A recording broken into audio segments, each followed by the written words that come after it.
Je vous répondrai volontiers que c'est la responsabilité de tout le monde.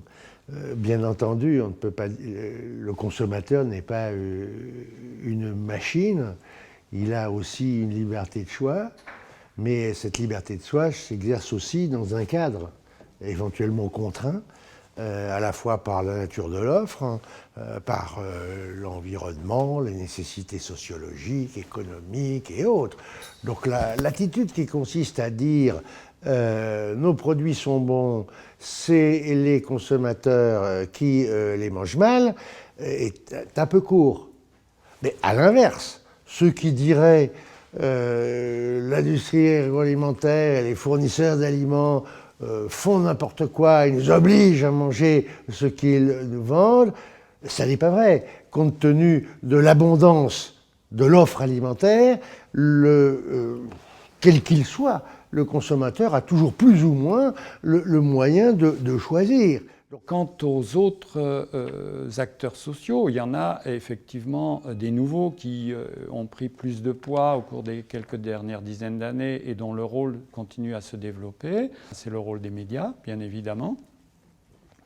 Mais c'est aussi le rôle des scientifiques, des experts, et pas seulement ceux qui interviennent dans les cellules de gestion sanitaires comme les agences sanitaires et autres.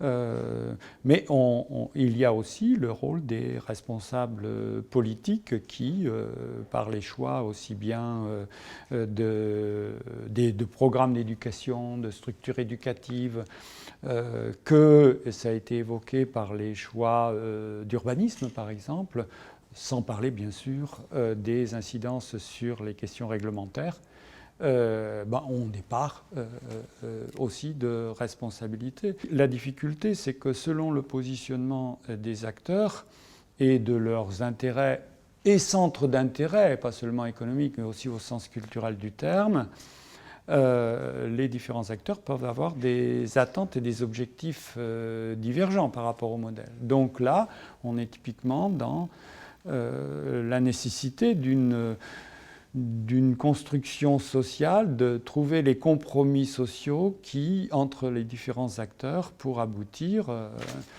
si on ne veut pas que ce soit la loi de la jungle, à la domination de certains sous des formes diverses, par exemple. Probablement, si on demande aux consommateurs ce qui est idéal, ils vont se référer à des modèles qui sont des modèles de livres d'images, des modèles de fermes, de basse-cour, etc., qui sont depuis longtemps dépassés. Mais ce que ça traduit, me semble-t-il, c'est une difficulté surtout, d'une part, à s'accommoder du rapport aux produits industriels tel qu'il s'est organisé aujourd'hui, et d'autre part, de la difficulté à imaginer un autre système. On a déjà du mal à comprendre le système actuel. Est-ce que c'est le travail du mangeur ou du consommateur d'aller imaginer le système de production et de distribution alimentaire? Non. Donc les nouveaux produits se targuent de répondre à des besoins ou à des désirs du consommateur. Manifestement, ils ne le font pas, ou alors ce sont des désirs ou des besoins immédiats, superficiels et insuffisants à régler le problème général que le consommateur a avec les produits industriels.